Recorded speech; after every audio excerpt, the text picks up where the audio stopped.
মুসাফা করার চেষ্টা করবেন না, ক্রীড়া হুজুরের সাথে মুসাফা করার চেষ্টা করবেন না। ছোট ভাইয়েরা একটু চুপচাপ আমরা বসি, নিরিবিলি বসুন, আমরা একটু পরিবেশটা শান্ত করি।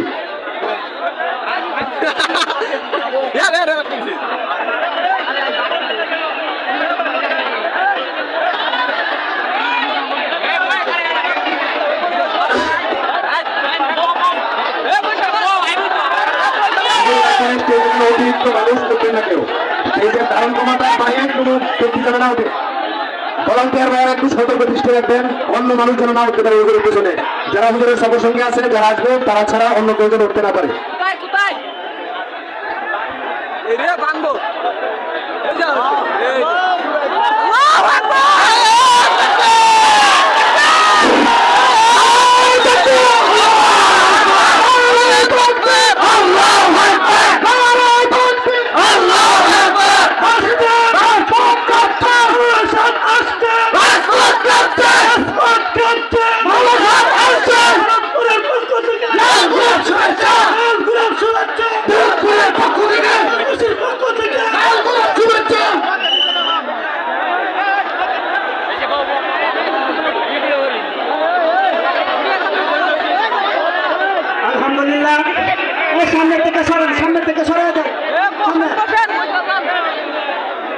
সবাই ধৈর্য সহকারে বসি। তৌহিদি জনতা আজকে আমাদের মাঝে উপস্থিত হয়েছেন আজকের মাহফিলের প্রধান অতিথি মুসলিম উম্মার আধ্যাত্মিক রাহবার, ইসলাম দেশ ও মানবতার অত্যন্ত পরিপ তাওহীদ মানুষের হৃদয়ের স্পন্দন, লক্ষ কোটি যুবকের আইডল, তারুণ্যের রঙকে সোনার সাহসী সন্তান শাইখুল হাদিস ইবনে শাইখুল হাদিস আমির মজলিস মুসলিম জনতা শাইখুল হাদিস ইবনে শাইখুল হাদিস।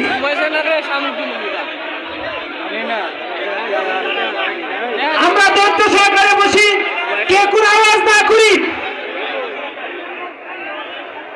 আমরা ধৈর্য সহকারে বসি। আমাদের মাঝে একটুখানি দুজন ছাত্রকে পাগড়ি প্রদান করবেন, শাইখুল হাদিস ইবনে শাইখুল হাদিস। এরপরে হযরত বয়ান শুরু করবেন। ছাত্রের নাম হুজুরকে অনুরোধ করছি দারুল উলুম মাদ্রাসা থেকে এই বছর দুজন ছাত্র হাফেজ হয়েছে। নাম জুবাইর আহমদ, পিতা জোয়েল মিয়া, কাসিমপুর ঈশ্বরগঞ্জ মোমেনশাহী। আরেকজন ছাত্র ফয়সাল আহমদ, পিতা কাজল মিয়া, দৌলতপুর নয়াহাটি, লিটলি কিশোরগঞ্জ।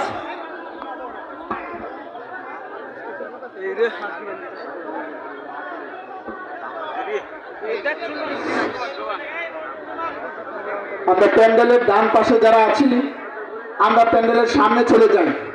প্যান্ডেলে পর্যাপ্ত জায়গা রয়েছে, আমরা এদিকে ডান পাশে ভিড় না করে আমরা সামনে চলে যাই এবং যারা দাঁড়িয়ে আছি দয়া করে বসে যাই, যাতে করে হযরত আপনাদের সুশৃঙ্খলতা দেখে আপনাদেরকে মন ভরে পুরানো হাদিস থেকে গুরুত্বপূর্ণ আলোচনা শুনান। এজন্য আপনারা দয়া করে বসে যান। আশেপাশে যারা আছেন দয়া করে বসে যান। সাইডে যারা দাঁড়িয়ে আছি আমরা সামনে চলে যাই। সকলকে অনুরোধ করছি আপনারা সামনে চলে যান। হযরত এই দৌলতপুর মাদ্রাসার দুজন ছাত্রকে পাগড়ি প্রদান করছেন। আলহামদুলিল্লাহ।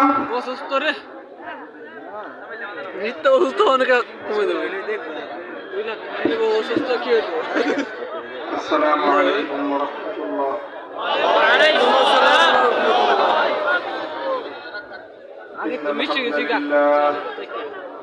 نحمده ونستعينه ونستغفره ونؤمن به ونتوكل عليه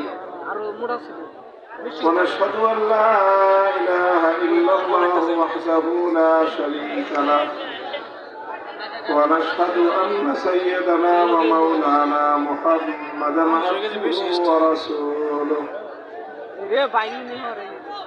صلى الله تعالى عليه وعلى آله وأصحابه وبارك وسلم تسليما كثيرا أما بعد فأعوذ بالله من الشيطان الرجيم بسم الله الرحمن الرحيم ألم تر إلى الذين يزعمون أنهم آمنوا بما أنزل إليك وما أنزل من قبلك يريدون أن يتحاكموا إلى الطاغوت وقد أمروا أن يكفروا به ويريد الشيطان أن يضلهم ضلالا بعيدا بارك الله لنا ولكم في القرآن العظيم ونفعنا وإياكم بالآيات والذكر الحكيم اللهم صل على محمد وعلى آل محمد كما صليت على إبراهيم وعلى آل إبراهيم إنك حميد مجيد اللهم بارك على محمد وعلى آل محمد كما باركت على إبراهيم وعلى آل إبراهيم إنك حميد مجيد محترم حضرات উলামায়ে কেরাম সম্মানিত শ্রদ্ধাভাজন আমার বয়োজ্যেষ্ঠ মুরব্বী সাহেবান সমবেত ইসলাম প্রিয় কোরআন প্রেমিক নবী প্রেমিক তাওহীদি মুসলমান ভাই ও বন্ধুগণ আল্লাহ পাক রব্বুল আলামিন আমাদেরকে আল্লাহর দ্বীনের এই আলোচনার মাহফিলে দ্বীনের কথা শুনবার জন্য বলবার জন্য কোরআনের কিছু কথা আলোচনা করবার জন্য এখানে সমবেত হওয়ার তৌফিক দিয়েছেন রব্বে করিমের বড়ই মেহেরবানি। এই জন্য আল্লাহ পাক রব্বুল আলামিনের দরবারে কালিমাতুশ শুকরের হাদিয়া পেশ করি আলহামদুলিল্লাহ। আপনারা দীর্ঘ সময় পর্যন্ত হযরত উলামায়ে কেরামের কাছ থেকে মূল্যবান দিনী আলোচনা শুনেছেন। এখন হয়তো মাহফিলের একেবারেই অন্তিম সময়, শেষ মুহূর্ত। আমিও শারীরিকভাবে খুবই ক্লান্ত বিধ্বস্ত অবস্থায় আছি। অল্প কিছু সময় আপনাদের কাছে কয়েকটা কথা আরজ করব। আল্লাহ পাক রব্বুল আলামিন আমাকে আল্লাহর দ্বীনের জন্য উপকারী কিছু কথা বলবার তৌফিক দান করেন, আমিন। মুহতারাম হাজিরিন, আমি আপনাদের সম্মুখে সূরাতুন নিসার 60 নম্বর আয়াতখানা তেলাওয়াত করেছি। তেলাওয়াতকৃত আয়াতের মধ্যে আল্লাহ পাক রব্বুল আলামিন বড় বিস্ময় নিয়ে, আশ্চর্য নিয়ে একটি প্রশ্ন করেছেন। আল্লাহ বলেছেন, আলাম তারা ইলাল্লাযীনা ইয়াযউমুনা আন্নাহুম আমানু বিমা উনজিলা ইলাইকা ওয়া মা উনজিলা মিন ক্বাবলিকা ইউরিদুনা আন ইয়াতাহাকামু ইলাত তাগুতি ওয়া ক্বাদ উমিরু আন ইয়াকফুরু বিহি। আল্লাহ বলেন যে তোমরা কি এমন কিছু মানুষ দেখেছো যেই মানুষগুলো নিজেরা নিজেদেরকে ইমানদার বলে দাবি করে? নিজেদেরকে কি বলে দাবি করে? ইমানদার বলে দাবি করে, অথচ তারা কাজটা করে কি? ইউরিদুনা আন ইয়াতাহাকামু ইলা তাগুত, তারা তাগুতের কাছে বিচার চাইতে যায়, তারা তাগুতের কাছে ফয়সালা চায়। আল্লাহ বলতেছেন ইমানদার বলে দাবি করে, অথচ তাগুতের কাছে ফয়সালা চায়। কিন্তু আল্লাহ পাক রব্বুল আলামিন তাদেরকে নির্দেশ দিয়েছেন যে তাগুতের কাছে বিচার চাইবা তো দূরের কথা, তাগুতকে অস্বীকার করতে হবে, তাগুতকে প্রত্যাখ্যান করতে হবে যদি তোমরা ইমানদার হতে চাও। অন্য আয়াতে আল্লাহ বলেছেন সূরাতুল বাকারার মধ্যে, ফাতাবায়ানা আর-রুশদু মিনাল গাই ফামান ইয়াকফুর বিত-তাগুতি ওয়া ইউমিন বিল্লাহ ফাকাদ ইসতামসাকা বিল উরওয়াতিল ওয়ুসকা। হেদায়েত এবং গোমরাহি দিবালোকের ন্যায় পরিষ্কার। যে ব্যক্তি তাগুতকে অস্বীকার করে আল্লাহর উপর ঈমান আনবে, সেই একমাত্র সঠিক পথকে শক্তভাবে ধারণ করতে পারলো, অন্য কেউ পারলো না। এই আয়াত থেকে বোঝা যায় শুধু আল্লাহর উপর ঈমান আনাই যথেষ্ট নয়, বরং আল্লাহর উপর ঈমান আনার আগে তাগুতকে অস্বীকার করতে হবে। অন্যত্র আল্লাহ বলেছেন, আল্লাযীনা আমানু ইউকাতিলুনা ফী সাবিলিল্লাহ ওয়াল্লাযীনা কাফারু ইউকাতিলুনা ফী সাবিলিত তাগুত। যারা ঈমানদার তারা আল্লাহর পথে লড়াই করে, যারা বেঈমান তারা তাগুতের পথে লড়াই করে। বোঝা গেল আল্লাহর পথ একটা, তাগুতের পথ হলো তার উল্টাটা। তাগুতের পথ একটা, আল্লাহর পথ হলো তার উল্টাটা। মুহতারাম হাজিরিন, কোরআনে কারীমের অনেকগুলো আয়াত থেকে আমি আপনাদের কাছে একটা বিষয় উপস্থাপন করলাম, সেটা হলো ঈমানের জন্য এটা জরুরি যে তাগুতকে অস্বীকার করতে হবে, তাগুতকে প্রত্যাহার এবং প্রত্যাখ্যান করতে হবে। প্রশ্ন করতে পারেন যে তাগুতটা কি, সেটা তো আগে বোঝা দরকার। বন্ধুগণ, তাগুত কোরআনে কারীমে বহুল ব্যবহৃত একটা শব্দ, অনেকগুলো আয়াতের মধ্যে এই শব্দটা ব্যবহার করা হয়েছে। এই জন্য কোরআনে কারীম যারা তাফসীর করেছেন, তাফসীর লিখেছেন, সর্বযুগেই তারা তাগুতের পরিচয় তুলে ধরেছেন। তাদের সেই পরিচয়গুলোর সার কথা বলে তাগুত বলা হয় যে আল্লাহ রাব্বুল আলামিনের জন্য নির্ধারিত যে আসন, নির্ধারিত যে মর্যাদা, আল্লাহর সেই মর্যাদায়, আল্লাহর সেই আসনে যদি অন্য কাউকে বসানো হয় তাকেই বলা হয় তাগুত। কথা বোঝা গেল? যেরকম ধরেন প্রত্যেকের এক একজনের জন্য এক একটা নির্ধারিত আসন আছে। যেরকম আজকে আপনাদের এই মাহফিলের মধ্যে এই যে একটা চেয়ার আছে, এই চেয়ারটা কার জন্য নির্ধারিত? যিনি আলোচনা করবেন, বক্তব্য রাখবেন, তার জন্য। কথা বলেন ঠিক কিনা? তো এখন এই চেয়ারে যদি যিনি আলোচক, তাকে এখান থেকে সরায় দিয়ে আরেকজন বসে, এটা একটা অন্যায় হবে, এটা একটা অসুন্দর হবে। কথা বলেন ঠিক কিনা? তো ঠিক এরকম মহান আল্লাহ পাক রব্বুল আলামিন তিনি এক এবং অদ্বিতীয়।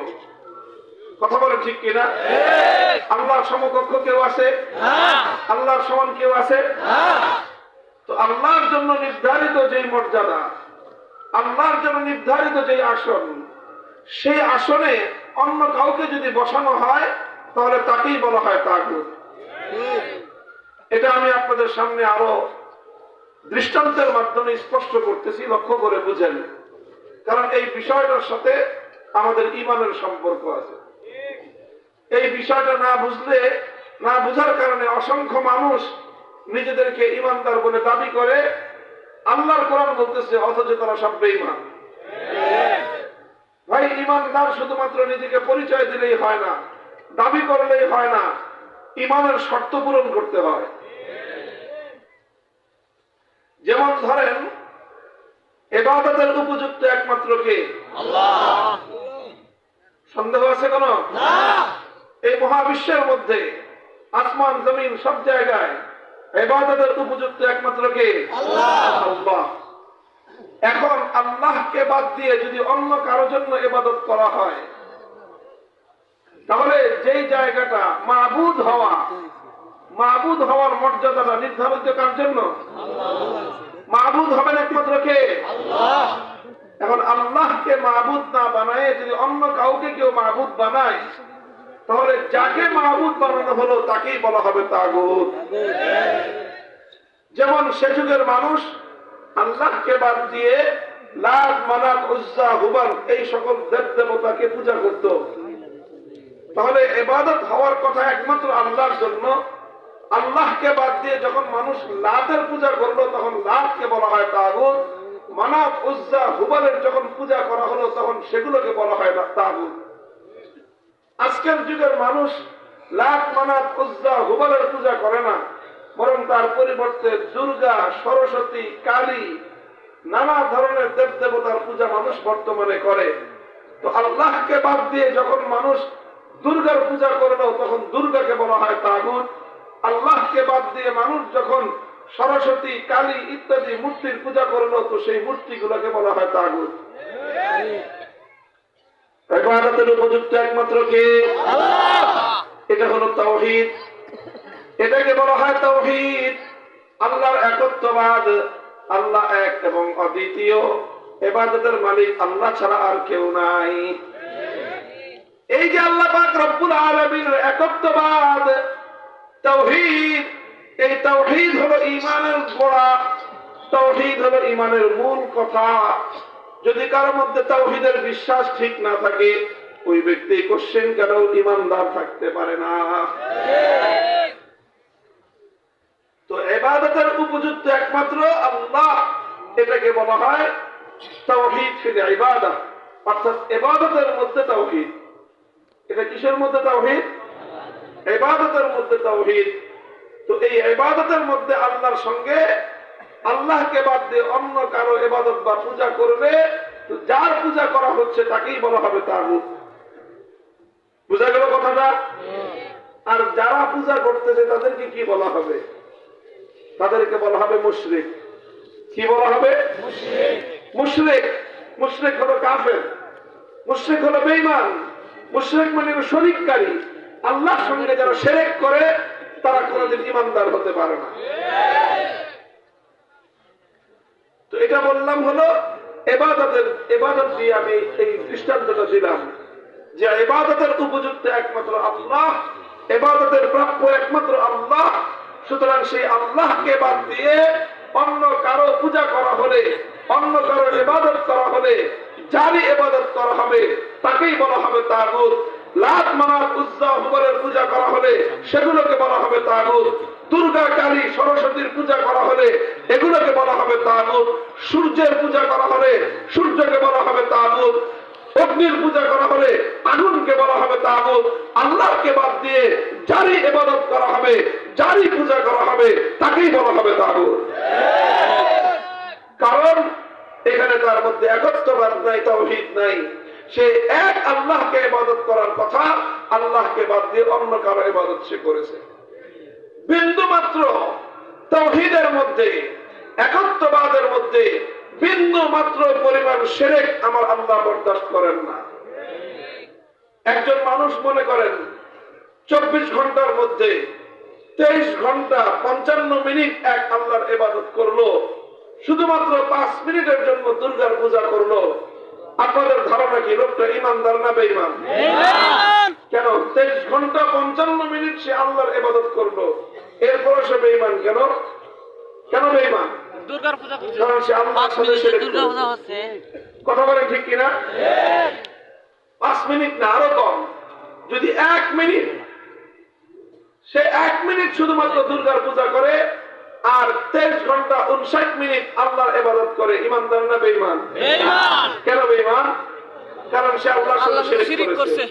5 মিনিট নয়, 1 মিনিট নয়, 1 সেকেন্ড যদি আল্লাহর সঙ্গে কাউকে সে শরীক করে ইবাদতের মধ্যে, তাহলে সেই হবে মুশরিক, সে হবে বেঈমান। এখন সে যতই ইবাদত করুক সেই ইবাদতের কোনো দাম নাই, কোনো মূল্য নাই। যখনই কোনো মানুষ আল্লাহর সঙ্গে ইবাদতের মধ্যে অন্য কাউকে শরীক করবে সে মুশরিক, তার কাজটা হলো শিরক এবং সে স্পষ্ট বেঈমান। এই সবগুলো হলো তাওহীদ ফিল ইবাদাহ, অর্থাৎ ইবাদতের মধ্যে আল্লাহর একত্ববাদের কথা আমি বললাম। এবার আমি যে কথাটা মূল বলতে চাই, দেখেন আলহামদুলিল্লাহ আমাদের দেশের মানুষ ইবাদতের মধ্যে আল্লাহকে ছাড়া অন্য কাউকে পূজা করে না। ঈমানদাররা যারা মুসলমানরা, কোন মুসলমান আল্লাহকে বাদ দিয়ে অন্য কারো ইবাদত করে না। কথা বলে ঠিক না বেশি? অন্য কারো পূজা করে? 1 মিনিটের জন্য করে? 1 সেকেন্ডের জন্য করে? কেন করে না? কারণ ঈমানদাররা জানে যে আল্লাহকে বাদ দিয়ে অন্য কারো পূজা করলে ঈমান থাকে না। এই জন্য আল্লাহর ইবাদত করতে মানুষের গাফলতি থাকতে পারে। অনেক সময় নামাজ 5 ওয়াক্তের জায়গায় 5 ওয়াক্ত পড়ে না, এরকম মানুষ আছে। কিন্তু এমন নাই যে 5 ওয়াক্ত নামাজ আল্লাহর জন্য পড়লো অথবা 4 ওয়াক্ত নামাজ আল্লাহর জন্য পড়লো আর 1 রাকাত নামাজ দুর্গার পূজা করলো, এরকম কোন ইমানদার আছে? কারণ জানে যে আল্লাহর জন্য আমি যতই ইবাদত করি, যদি আমি আল্লাহর সঙ্গে দুর্গাকে 1 মুহূর্তের জন্য শরীক করি, অন্য কাউকে যদি আমি আল্লাহর সঙ্গে 1 সেকেন্ডের জন্য শিরক করি, তাহলে আমার ঈমান থাকবে না। এটা প্রত্যেকটা মুমিন জানে। মুহতারাম হাজিরিন, তাওহীদ ফিল ইবাদার ব্যাপারে মানুষ সোচ্চার, তাওহীদ ফিল ইবাদার ব্যাপারে মানুষ সচেতন, মানুষ সতর্ক আছে, মানুষ ওয়াকিফ হাল আছে, মানুষের জানা আছে। এই জন্য আলহামদুলিল্লাহ কোন ইমানদার, কোন মুসলমান ইবাদতের মধ্যে আল্লাহর সঙ্গে কোন গায়রুল্লাহকে শরীক করে না। কিন্তু আল্লাহ তাওহীদ একত্ববাদ শুধু ইবাদতের মধ্যেই নয়, আল্লাহ পাক রব্বুল আলামিনের আরো একত্ববাদ রয়েছে। আল্লাহ পাক রব্বুল আলামিনের একত্ববাদের আরেকটা গুরুত্বপূর্ণ ভাগ হলো যেটাকে বলা হয় তাওহীদ ফিল হাকিমিয়্যা, অর্থাৎ আইন করার ক্ষেত্রেও আমার আল্লাহ এক এবং অদ্বিতীয়। ইবাদতের মধ্যে আল্লাহ যেমন এক এবং অদ্বিতীয়, আল্লাহর কোনো শরীক নাই, ঠিক তেমনি ভাবে আইন করার ক্ষেত্রেও আমার আল্লাহ এক এবং অদ্বিতীয়, আমার আল্লাহর কোনো শরীক নাই। আসমান এবং জমিনের মধ্যে ইবাদতের উপযুক্ত একমাত্র কে? ঠিক একই ভাবে এই আসমান এবং জমিন মহাবিশ্বের মধ্যে আইন তৈরি করবার, বিধান তৈরি করবার চূড়ান্ত ক্ষমতা একমাত্র কার? ইবাদতের উপযুক্ত একমাত্র আল্লাহ। এটাকে বলা হয় তাওহীদ ফিল ইবাদাহ। আইন তৈরি করবার, বিধান তৈরি করবার চূড়ান্ত ক্ষমতা একমাত্র আমার আল্লাহ। এটাকে বলা হয় তাওহীদ ফিল হাকিমিয়্যা, অর্থাৎ আইন তৈরি করবার একত্ববাদ। কথা পরিষ্কার? কথা কি বুঝতেছেন আপনারা? দেখেন, ঈমানের কথা, ঈমানকে ঠিক করতে হবে, ঈমানকে খাঁটি করতে হবে, না হলে কিন্তু শেষ বিচারে কোনো ঈমান ঠিক না থাকলে হাজার আমলের কানাকড়ি পরিমাণ কোনো মূল্য নাই। আর যেই জায়গায় আমাদের সমাজে মানুষের ঈমান নষ্ট হয়, এই ড্রোন ক্যামেরা দেখার বন্ধ করেন তো, মানুষের মধ্যে তামাশা শুরু করছেন, মাহফিলের মধ্যে সমস্ত মানুষের মনোযোগ নষ্ট করে। কারণ আপনারা তাকাইছেন কে ওদিকে? আপনারা ঠিক করেন। আমি কথা বলতেছি ইমানের কথা, কোরআন হাদিসের কথা, ওই আপনারা সব বাদ দিয়ে ওটার মধ্যে তাকায় দিয়েছেন, আবার ঠিক। আপনাদেরও তো একটুই হওয়া দরকার। আরে ভাই, আওয়াজ হতে তো হয়েছে, কি হয়েছে? ওদের হাত করে চাই থাকতে হবে, এটা কোনো কথা নাকি?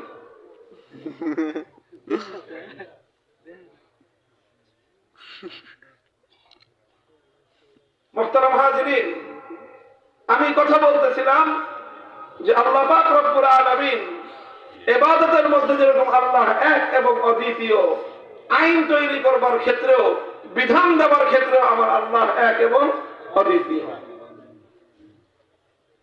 মহাবিশ্বের মধ্যে, এই আসমান জমিন সহ কুল কায়নাতের মধ্যে আমার আল্লাহ ছাড়া আইন তৈরি করবার, বিধান তৈরি করবার চূড়ান্ত ক্ষমতা আর কারো নাই। এখন ঠিক যেমনি ভাবে আল্লাহকে বাদ দিয়ে যদি অন্য কারো ইবাদত করা হয়, তাকে কি বলা হয়? তাকে কি বলা হয়? বুঝছেন কথাটা? আল্লাহকে বাদ দিয়ে অন্য কারো ইবাদত করা হলে তাকে কি বলা হয়? ঠিক তদ্রূপ আল্লাহর আইনের বাইরে যদি কেউ আইন করে, তাকেও কি বলা হয়? কারণ আমি কি বলেছিলাম? তাগুত যে যেই মর্যাদা আল্লাহর জন্য নির্ধারিত, যে আসন আল্লাহর জন্য নির্ধারিত, সেই আসনে যদি অন্য কাউকে বসানো হয়, তাকেই বলা হবে তাগুত। ইবাদত যেরকম আল্লাহর জন্য নির্ধারিত, অন্য কারো জন্য ইবাদত করা হলে সে যেরকম তাগুত, ঠিক একই ভাবে আইন তৈরি করবার, বিধান তৈরি করবার চূড়ান্ত ক্ষমতা একমাত্র আল্লাহর। সুতরাং আল্লাহর সেই ক্ষমতাকে চ্যালেঞ্জ করে অন্য কেউ যদি আইন তৈরি করে, তাকেও বলা হবে তাগুত। কেউ প্রশ্ন করতে পারেন, তাহলে কি আল্লাহ ছাড়া অন্য কেউ কোনো আইন করতে পারবে না? কোন মানুষ কি কোনো আইন করতে পারবে না? কোন সরকার কি কোনো আইন করতে পারবে না? কোন কর্তৃপক্ষ কি কোনো আইন করতে পারবে না? কোন কমিটি কি কোনো আইন করতে পারবে না? প্রশ্নটা বুঝেছেন? এই প্রশ্নের জবাব হলো হ্যাঁ, মানুষ আইন করতে পারবে, সরকার আইন করতে পারবে, কর্তৃপক্ষ আইন করতে পারবে, বিচারক আইন করতে পারবে, শিক্ষক আইন করতে পারবে, বাবা মা আইন করতে পারবে, সবাই আইন করতে পারবে, তবে একটা শর্তে। কয় শর্তে? জোরে বলেন, কয় শর্তে? এক শর্তে আইন করতে পারবে। শর্ত হলো এই, কোন মানুষের কোন আইন আমার আল্লাহর কোন আইনের বিরুদ্ধে যেতে পারবে না। কোন মানুষের কোন আইন আল্লাহর আইনের বিরোধী হতে পারবে না। কোন মানুষ যদি আল্লাহর আইনের বিরোধী আইন করে, তখন সেই মানুষকেই বলা হয় তাগুত। যে মানুষ আল্লাহর আইনের বিরুদ্ধে আইন করে, সেই মানুষকে কি বলা হয়? আল্লাহর আইনের বিরুদ্ধে যে আইন করবে, আল্লাহর আইনের বিরুদ্ধে যদি কোন রাজা বাদশাহ আইন করে, সেই রাজা বাদশাকে বলা হয় তাগুত।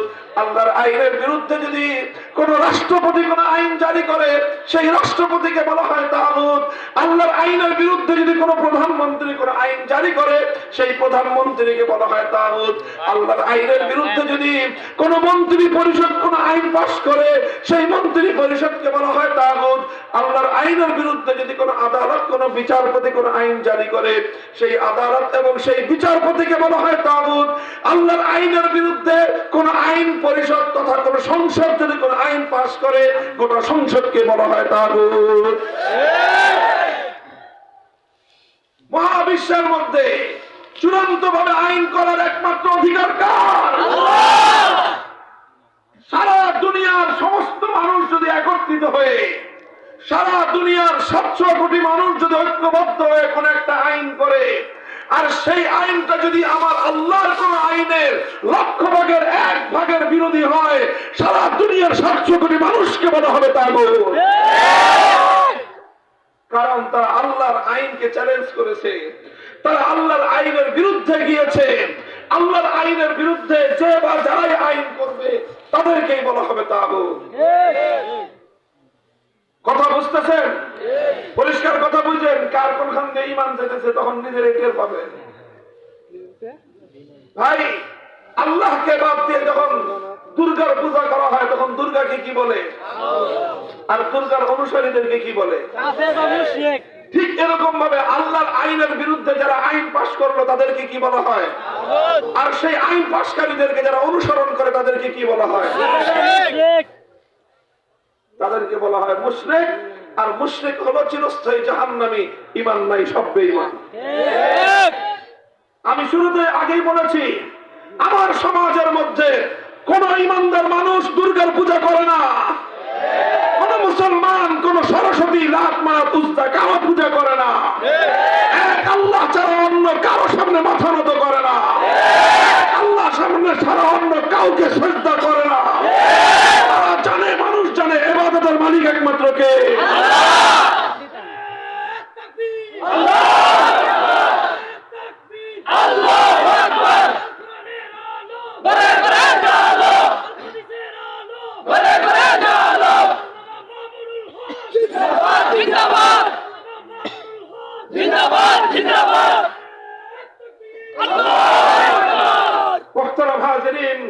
কথাটা এই জায়গায় যে সমাজের মানুষ জানে যে ইবাদত একমাত্র আল্লাহর করতে হয়, আল্লাহ ছাড়া অন্য কারো পূজা করা যায় না। এটা মুসলমানরা জানে। এই জন্য মুসলমানকে মারতে পারবেন, কাটতে পারবেন, কিন্তু কোনদিন আল্লাহ ছাড়া অন্য কারো সে ইবাদত করবে না। কোন মুসলমান আল্লাহ ছাড়া অন্য কারো পূজা করবে না। তো আল্লাহ ছাড়া অন্য কারো পূজা করলে যেরকম মানুষ মুশরিক হয়, ঠিক এরকম আল্লাহর আইনের বিরুদ্ধে যারা আইন তৈরি করে, তারাও তো তাগুত। সেই তাগুতকে যারা বিশ্বাস করে, সেই তাগুতকে যারা অনুসরণ করে, দুর্গার পূজা করলে যেরকম মানুষ মুশরিক হয়, আল্লাহর আইনের বিরুদ্ধে যারা আইন করলো, তাদের আইনকে যারা বিশ্বাস করলো, তারাও সমান পরিমাণ মুশরিক। মুহতারাম হাজিরিন, এই যে মুশরিকের কথা বললাম, আমার সমাজে, আমার দেশে হাজার হাজার না, লক্ষ লক্ষ না, কোটি কোটি ইমানদার নামধারী মানুষ শিরকে লিপ্ত, মুশরিক। কোটি কোটি মানুষ। ওই যে আল্লাহর কোরআন যে বলেছিল, يزعمون أنهم آمنوا بما أنزل إليك وما أنزل من قبلك يريدون أن يتحاكموا إلى الطاغوت আল্লাহ বলেছেন লক্ষ লক্ষ কোটি কোটি মানুষ দাবি করে তারা ঈমানদার, অথচ তারা তাগুতের বিচার মানে। তারা দাবি করে তারা ঈমানদার, অথচ তারা তাগুতের আইন মানে। তারা দাবি করে তারা ঈমানদার, অথচ তারা তাগুতকে বিশ্বাস করে। আল্লাহর কোরআন বলতেছে যারা তাগুতকে বিশ্বাস করে হাজী হতে পারে, গাজী হতে পারে, পাজি হতে পারে, ঈমানদার হতে পারে না। মুহতারাম হাজিরিন, ঈমানের এই কথাগুলো আমাদের সমাজে আলোচনা নাই। কেন আলোচনা নাই? কারণ এই আলোচনা করতে গেলে সমস্যা আছে কিছু। কি সমস্যা? এই যারা তাগুত আছে সমাজের মধ্যে, এবং এই তাগুতের যারা দালাল গোষ্ঠী আছে, এই তাগুতের যারা অনুসারী আছে, যারা এই আলোচনা করতে চাইবে, এই তাগুত এবং তার গোষ্ঠীরা তার কণ্ঠ রুদ্ধ করে দিতে চায়।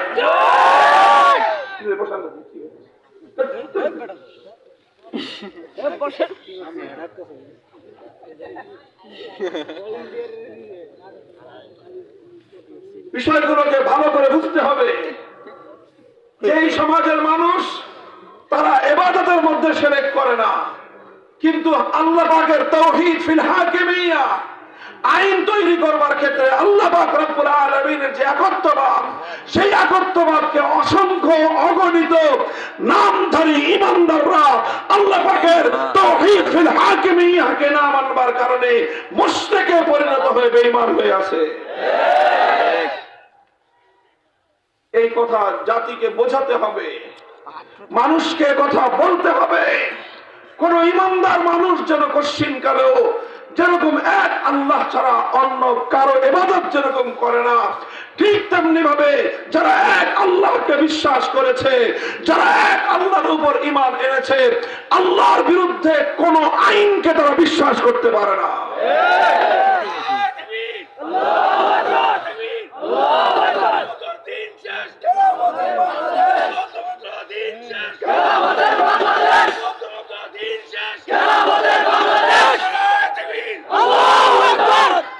দেখেন, আমার মুসলমানদের মধ্যে কোনদিন আল্লাহর আইনের বিরুদ্ধে কোন মানুষ আইন করতে পারে এরকম চিন্তা এবং কল্পনাও কোনদিন মানুষের ছিল না। মুসলমান বুঝতোই না যে মানুষ এত বড় গাদ্দার এবং বিশ্বাসঘাতক হয় কিভাবে, যে আল্লাহর আসমানের নিচে থেকে আল্লাহর জমিনের উপর বিচরণ করে, আল্লাহর বাতাস থেকে অক্সিজেন নিয়ে, আল্লাহর দেওয়া পানি পান করে, আল্লাহর দেওয়া খাবার খেয়ে, আল্লাহর নিয়ামতের মধ্যে ডুবন্ত থেকে কোন মানুষ আল্লাহর বিরুদ্ধে আইন করে আল্লাহর বিরুদ্ধে বিদ্রোহ করতে পারে, মানুষ এত বড় গাদ্দার হতে পারে, মুসলমানদের এটা বুঝেই আসতো না। এই জন্য ৬০০ বছর পর্যন্ত কোনদিন মুসলমানদের মধ্যে কোন মানুষ এমন চিন্তা করে নাই যে তারা আল্লাহর আইনের বিরুদ্ধে আইন করবে। সর্বপ্রথম ৭ম শতাব্দীতে যখন মুসলমানদের মধ্যে একটা ফিতনা আসলো, তাতারি সম্প্রদায়ের নাম আপনারা অনেক শুনে থাকবেন। এই মঙ্গোলীয় সম্প্রদায়, তারা এরকম টর্নেডোর মতো, জলোচ্ছ্বাসের মতো মুসলিম সমাজের উপর হামলা করলো। মুসলমানদেরকে, লক্ষ লক্ষ মুসলমানদেরকে তারা হত্যা করলো, শহীদ করলো। মুসলমানদের খেলাফতের রাজধানী বাগদাদকে ওরা ধ্বংসস্তূপে পরিণত করলো। একদিনে বাগদাদের মধ্যে ওরা 10 লক্ষ মুসলমানকে শহীদ করে দিল।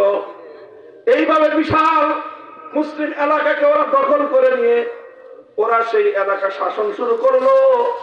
আর সবচেয়ে ভয়ঙ্কর এবং অভিশপ্ত যে কাজটা তারা করলো, তারা হলো সেখানে আল্লাহ পাকের যে আইন ছিল, আল্লাহর সেই আইনগুলোকে ওরা উৎখাত করে দিয়ে আল্লাহর আইনের জায়গায় তাতারিদের নেতা চেঙ্গিস খান, সে একটা আইনের বই লিখেছিল।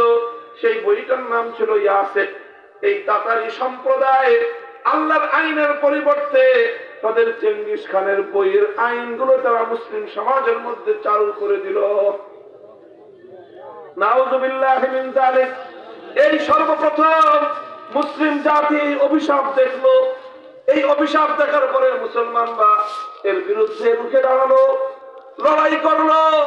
জীবন দিল, লক্ষ লক্ষ মুসলমান শাহাদাত বরণ করলেন, ওলামায়ে কেরাম ত্যাগের কোরবানির নজরানা পেশ করলেন, অন্ধকার কারা প্রকোষ্ঠে নিক্ষিপ্ত হলেন।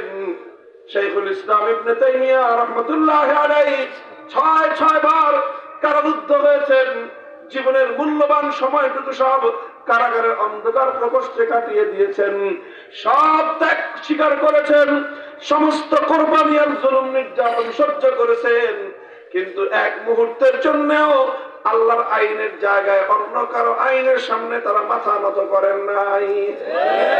তাদের এই দৃঢ়চেতা মনোভাবের কারণে মুসলমানদের এই জিহাদ সংগ্রাম এবং লড়াইয়ের বদৌলতে আমার আল্লাহ পাক রব্বুল আলামিন আবার উম্মতের উপর রহম করলেন, সাহায্য করলেন। উম্মতে মুসলিমা, মুসলিম জাতি তাতারীদের বিরুদ্ধে যুদ্ধে জয় অর্জন করলো, মুসলমানরা বিজয়ী হলো, তাতারীরা পরাজিত হয়ে অনেক তাতারী মুসলমান হয়ে গেল, আর অনেক তাতারী তারা হত্যা নিহত হয়ে গেল। এইভাবে আল্লাহ পাক রব্বুল আলামিন মুসলিম জাতির উপর থেকে তাতারীদের চেঙ্গিস খানের বানানো আইনের অভিশাপ আল্লাহ পাক বিনষ্ট করে দিলেন, এটাকে নির্মূল করে দিলেন, এবং মুসলমানরা আবার আল্লাহর আইনের রহমতের ছায়ার নিচে চলে আসলো। এরপর থেকে আবার ৭০০ বছর পর্যন্ত সালতানাতে ওসমানিয়া, খেলাফতে ওসমানিয়ার যুগ চলল। শাসন করতেন খলিফা, আইন চলত কার? আমাদের এই পাক ভারত উপমহাদেশে সালতানাতে মুগলিয়া, সুলতান, মোগল সুলতানরা শাসন করত, আইন চলত কার? ওটা মুসলিম বিশ্বে শাসন করত শাসক, কিন্তু আইন চলত কার? এভাবে চলতে চলতে যখন এই পাক ভারত উপমহাদেশ সহ 18 শতকে এই পাক ভারত উপমহাদেশকে দখল করে নিল ব্রিটিশরা। 1757 সালে ব্রিটিশরা আমাদের দেশকে দখল করে নিল। ওদিক দিয়ে ফ্রান্স এবং ইটালি, গোটা আরব বিশ্বের বিশাল অঞ্চল ওরা দখল করে নিল। আর এই অঞ্চলগুলো ইউরোপিয়ানরা, ব্রিটিশ, ফ্রান্স, ইটালি সহ আরো কিছু সাম্রাজ্যবাদী শক্তি মুসলিম এলাকাগুলোকে দখল করে নিয়ে তারা যেই কাজটা করলো, সেই কাজ হলো মুসলমানদের এলাকাগুলো থেকে আল্লাহর আইনকে উৎখাত করে দিয়ে তারা তাদের বানানো আইন মুসলমানদের উপর চাপিয়ে দিল। আর এভাবেই আমাদের পাক ভারত উপমহাদেশে ব্রিটিশের বানানো আইনের দ্বারা আমরা শাসিত হতে শুরু করলাম। এটা 1757 সালের কথা। এরপরে 190 বছর, কত বছর? চিৎকার করে বলেন, কত বছর?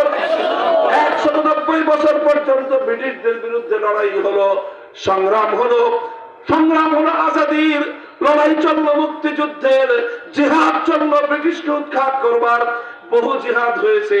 বালাকোটের রণাঙ্গনে সৈয়দ আহমদ শাহাদাত বরণ করেছেন, শামিলির রণাঙ্গনে হাফেজ সামিন শাহাদাত বরণ করেছেন।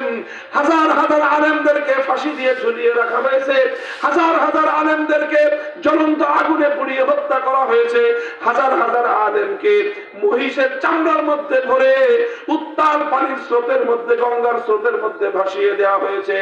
ঘরে ঘরে ইতিম হয়েছে আলেমদের সন্তানেরা, ঘরে ঘরে বিধবা হয়েছে আলেমদের স্ত্রীরা, কোল খালি হয়েছে আলেমদের মায়েদের। মুসলমানরা অনেক ত্যাগ কোরবানি স্বীকার করেছে, শহীদ তিতুমির বাঁশের কিল্লা করে এই ইংরেজদের বিরুদ্ধে লড়াই করেছেন।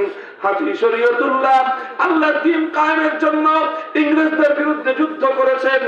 করতে করতে করতে করতে 190 বছর পর ইংরেজরা এই দেশ ছেড়ে পালিয়ে যেতে বাধ্য হয়েছে। 1947 সালে ইংরেজরা চলে গেল। ইংরেজরা যখন চলে যায়, এই ভারত উপমহাদেশ যখন স্বাধীন হয়, তখন প্রশ্ন আসলো, এই দেশটা এখন চলবে কিভাবে? আইন চলবে কার? শাসন করবে কে? তখন এই দেশে দুই জাতি বসবাস করত। এক জাতির নাম হলো হিন্দু, আর এক জাতির নাম হলো মুসলিম। হিন্দু আর মুসলমানদের মধ্যে মতবিরোধ দেখা দিল। হিন্দুরা বলল, আমরা এমন একটা রাষ্ট্র চাই যে রাষ্ট্রটা ধর্ম নিরপেক্ষ অনুযায়ী চলবে, রাষ্ট্রের সঙ্গে ইসলামের কোনো সম্পর্ক থাকবে না, হিন্দু ধর্মের কোনো সম্পর্ক থাকবে না, ধর্মের সম্পর্ক ছাড়া আমরা একটা রাষ্ট্র চালাবো। আর অধিকাংশ মুসলমানরা বললেন যে না, আমরা 190 বছর লড়াই করেছি, আমাদের হাফেজ জামান শহীদ হয়েছে, আমাদের সৈয়দ আহমদ শহীদ হয়েছে, আমাদের তিতুমির শহীদ হয়েছে, লাখো মুসলমানের রক্ত ঝরেছে।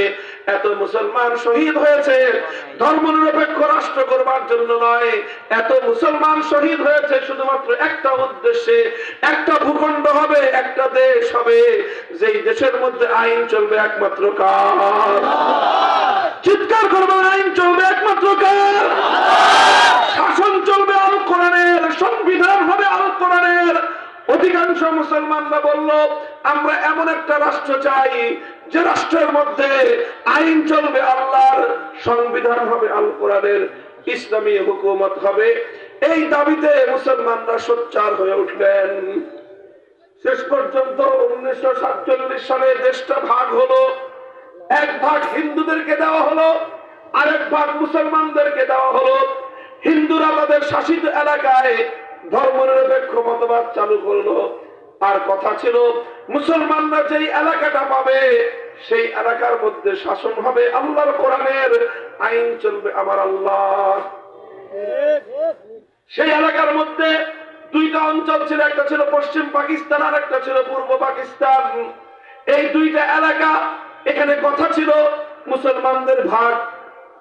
ভাগটা হলো মুসলমানদের জন্য, মুসলমানদের ভাগে কথা ছিল শাসন হবে আল্লাহর হুকুম, শাসন চলবে আল্লাহর কোরআনের, আইন চলবে আল্লাহর, হুকুমত হবে ইসলামী হুকুমত। এভাবে যখন দেশটা ভাগ হলো, কিন্তু দুর্ভাগ্যজনক ভাবে ওই দেশটাকে পশ্চিম পাকিস্তানি খান পাঠানরা শাসন করতে আরম্ভ করলো। 1 বছর 2 বছর নয়, 20 বছর থেকে 24 বছর পর্যন্ত পশ্চিম পাকিস্তানি স্বৈর শাসকরা এই দেশটা শাসন করলো। কিন্তু যেই ওয়াদা ছিল, যে অঙ্গীকার ছিল, জাতির সঙ্গে যেই কমিটমেন্ট ছিল, মুসলমানদের ভূখণ্ডে আল্লাহর হুকুম অনুযায়ী রাষ্ট্র চলবে, আল্লাহর কোরআনের আইন অনুযায়ী রাষ্ট্র চলবে, সংবিধান হবে আল কোরআনের, এই সমস্ত কথার সঙ্গে ওরা গাদ্দারি করলো আল্লাহর সঙ্গে, বিশ্বাসঘাতকতা করলো মুসলিম জাতির সঙ্গে, ওরা গাদ্দারি করলো আল্লাহর কোরআনের সঙ্গে। এই সমস্ত বিশ্বাসঘাতকতা গাদ্দারি করে পশ্চিম পাকিস্তানের স্বৈর শাসকরা 24 বছর পর্যন্ত মুসলমানদের সঙ্গে ধোঁকাবাজি করলো। এরপরে 1971 সালে পাকিস্তান ভেঙে টুকরো করা হলো। যে আল্লাহর কোরআনের জন্য মুসলমানরা রক্ত দিয়েছিল, যে ইসলামী আইনের জন্য মুসলমানরা জীবন দিয়েছিল, লক্ষ লক্ষ মুসলমান বাপ দাদার বস্তু ভিটা ছাড়ি ছেড়ে দিয়ে শুধুমাত্র কোরআনী শাসন পাওয়ার জন্য এই মুসলমানদের এলাকায় তারা চলে এসেছিল। এত রক্ত, এত জীবন, এত কোরবানির সঙ্গে গাদ্দারি করে ওরা তাদের এই দেশটাকে আবার সেই ব্রিটিশের আইন অনুযায়ী পরিচালনা করলো। 24 বছর পর সেই দেশ ভেঙে দুটুকরো হলো, বাংলাদেশ হলো। এই বাংলাদেশ যখন হয়, কথা ছিল জুলুম চলবে না, অন্যায় চলবে না, বৈষম্য চলবে না, অন্যায়ের বিরুদ্ধে, জালিমের বিরুদ্ধে মজলুমের লড়াই। দেশ মুক্ত হলো, স্বাধীন হলো। মুসলমানরা মনে করেছিল এই দেশে আবার আল্লাহর আইন বাস্তবায়িত হবে, আল্লাহর কোরআনের শাসন চলবে। কিন্তু দুর্ভাগ্যজনক ভাবে বাংলাদেশ স্বাধীন হওয়ার পরে এই ভারতের তৎকালীন প্রধানমন্ত্রী শ্রীমতী ইন্দিরা গান্ধী জোর করে বাংলাদেশের স্বাধীনতার নেতা শেখ মুজিবুর রহমান সাহেবের মাধ্যমে 72 সালে একটা সংবিধান তৈরি করে দিল। যেই সংবিধানের মূলনীতি ছিল ভারতের সংবিধানের মূলনীতিগুলো, আর ওই মূলনীতির মাধ্যমে বাংলাদেশকে ভারতের দালাল এবং গোলামে পরিণত করা হলো। চলবে না, চলবে না, দালালিয়ার গোলামি। আল্লাহু আকবার। এইভাবে ধর্মনিরপেক্ষ মতবাদ, জাতীয়তাবাদ, গণতন্ত্র, সমাজতন্ত্র, এই সমস্ত স্লোগান দিয়ে ভারতের সংবিধানকে বাংলাদেশের মধ্যে প্রতিষ্ঠিত করে বাংলাদেশটাকে, যেটা 47 সালে ভাগ হয়েছিল, হিন্দুরা তাদের ভাগ দিয়ে গিয়েছে, মুসলিম ভূখণ্ডে মুসলমানদের ইচ্ছা অনুযায়ী আল্লাহর কোরআনের শাসন চলবার কথা, সেই জমিনে ভারত দখলদারিত্ব প্রতিষ্ঠা করলো। এরপরে বাংলাদেশের এই স্বাধীনতার পরে কেটে গেল 54 বছর। কত বছর? 54 বছর। এই 54 বছরে নানা রকম কাহিনী চললো, কিন্তু দোস্ত আজও পর্যন্ত মুসলমানদের সেই স্বপ্ন পূরণ হয় নাই। আজও পর্যন্ত মুসলমানরা তাগুতের আইন দ্বারা শাসিত হয়। আজও পর্যন্ত এই জমিনে আইন চলে তাগুতের। আজও পর্যন্ত এদেশে শাসন চলে তাগুতের। আজও পর্যন্ত এদেশে আইন শাসন সংবিধান চলে তাগুতের সংবিধান। আরে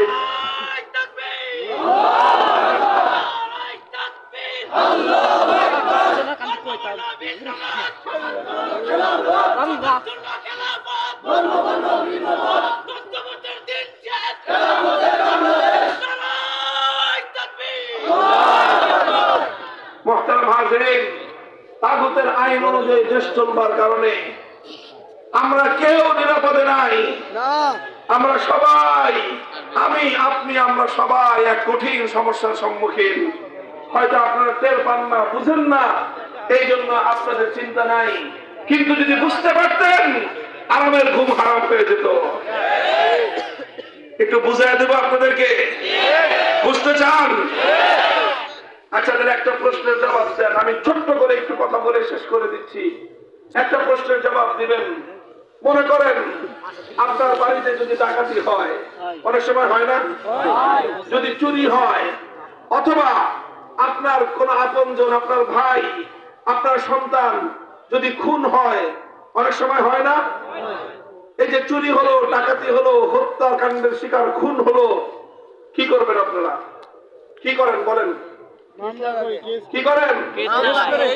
বলতে লজ্জা পেতেছেন, করেন কি? মামলা করেন। কি করেন? কারণ এছাড়া আর কিছু করার আছে? মামলা করলেন। মনে করেন মামলা করলেন, মনে করি কেউ করতেই আসি আমরা, কথা বলেন ঠিক কিনা? আচ্ছা, আপনি মামলা করলেন, থানায়, আদালতে গেল মামলা।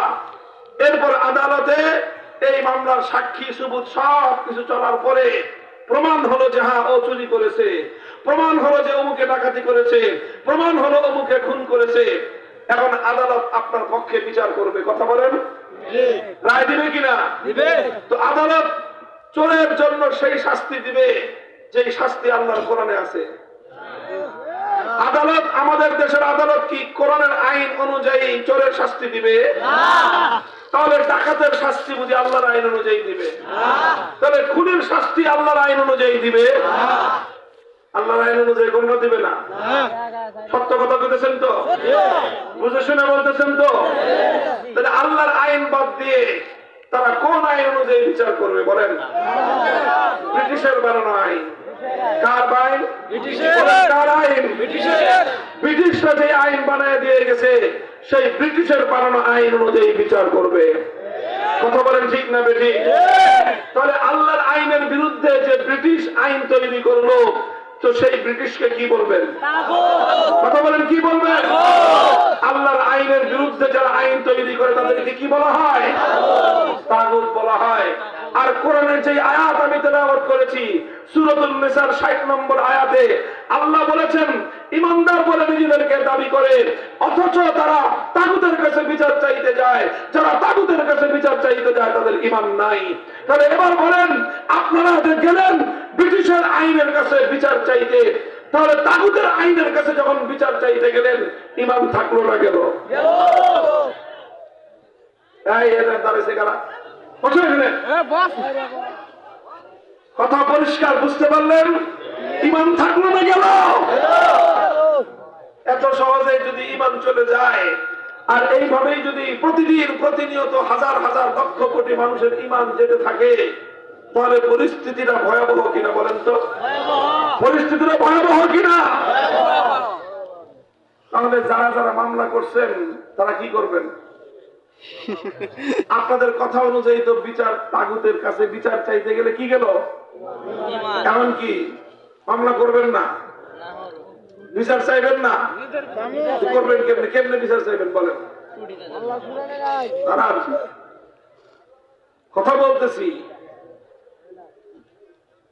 তাহলে বিচার না চাইলেও সমস্যা, বিচার চাইলে আরো বড় সমস্যা।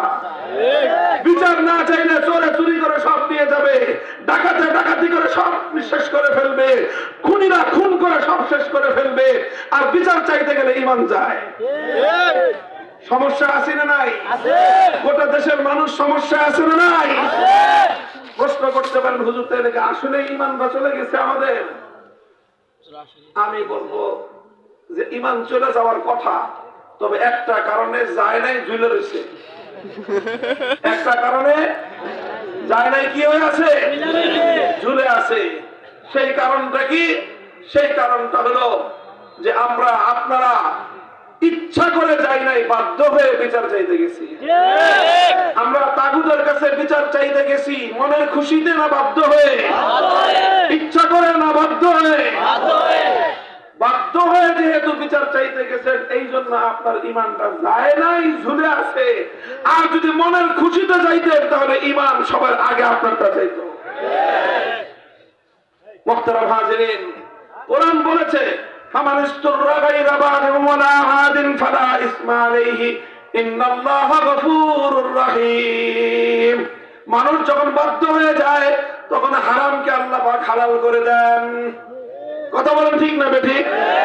কোরআনের বিধান হলো মানুষ যখন বাধ্য হয়ে যায়, কোন উপায় যখন না থাকে, তখন আমার আল্লাহ বলেছেন হারামটা তোমাদের জন্য হালাল হয়ে যাবে।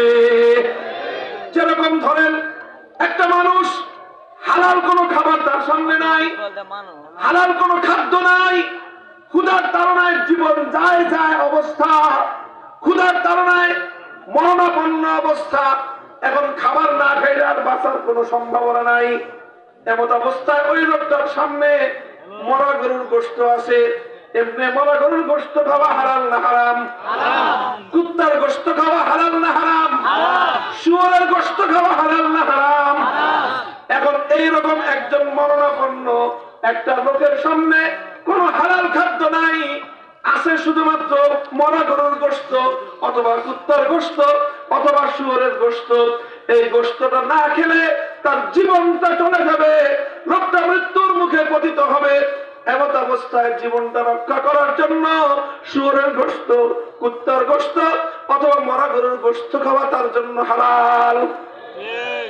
এটা তো কোরআনের মাসআলা। আচ্ছা ঠিক আছে, হালাল তো হইলো, এখন কুত্তার গোশত কয়দিন খাবেন বলেন তো? কয়দিন খাবেন? আচ্ছা কতক্ষণ খাওয়া হালাল বলেন তো? আপনার কি ধারণা আপনাদের? কতক্ষণ খাওয়া হালাল? আমার ইসতুররা গায়রা বাগিন ওয়ালা আদিন, ততক্ষণ পর্যন্ত হারাম গোশত খাওয়া হালাল যতক্ষণ পর্যন্ত তার কপালে হালাল খাবার না জুটে। আচ্ছা এখন হালাল খাবার যেহেতু নাই, এই জন্য বছরের পর বছর কুত্তার গোশত খাবে, শুয়োরের গোশত খাবে, না হালাল খাদ্য তালাশ করবে? তালাশ করবো। এই পয়সা পয়সা শুয়োরের গোশত আর কুত্তার গোশত খাবে, না হালাল খাবার তালাশ করবে? হালাল খাবার তালাশ করা তার জন্য ফরজ।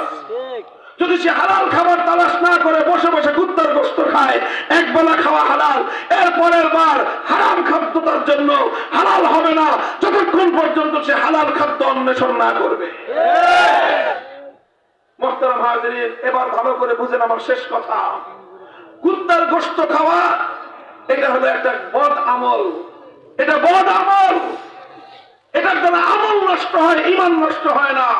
শুয়োরের গোশত খাইলে এটার দ্বারা আমল নষ্ট হয়, ইমান নষ্ট হয় না। মরা গরুর গোশত খাইলে এটার দ্বারা আমল নষ্ট হয়, ইমান নষ্ট হয় না। আর তাগুতের কাছে বিচার চাইলে ইমান নষ্ট হয়। সুতরাং কুকুরের গোশত খাওয়ার চেয়ে, শুয়োরের গোশত খাওয়ার চেয়ে তাগুতের কাছে বিচার চাওয়া হাজার নয় লক্ষ কোটি গুণ বড় অপরাধ।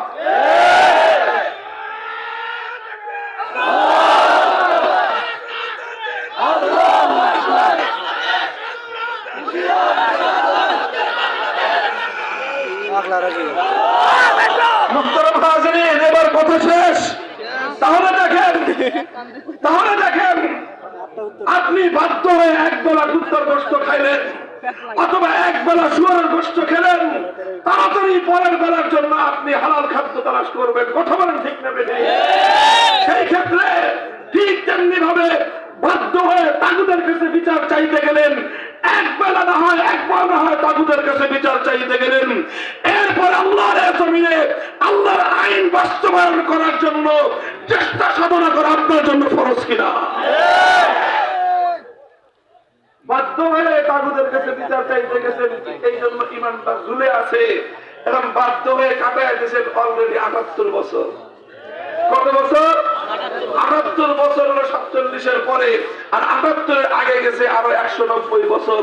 তাহলে 268 বছর ধরে, 268 বছর ধরে আমাদের এই জমিনে আল্লাহর আইন নাই। আল্লাহর আইনের জায়গায় তাগুতের আইনের কাছে আমরা বিচার চাইতেছি। তো বলেন, 268 বছর বসে বসে কুত্তার গোশত খাবে মুসলমান? 268 বছর পর্যন্ত বসে বসে মুসলমান শুয়োরের গোশত খাবে না? মুসলমান লড়াই করবে, মুসলমান যুদ্ধ করবে। জমিনে তাগুতের আইন উৎখাত করার জন্য, আল্লাহর আইন বাস্তবায়নের জন্য, ঈমান রক্ষা করার জন্য প্রয়োজনে যুদ্ধ করতে হবে, লড়াই করতে হবে, সংগ্রাম করতে হবে।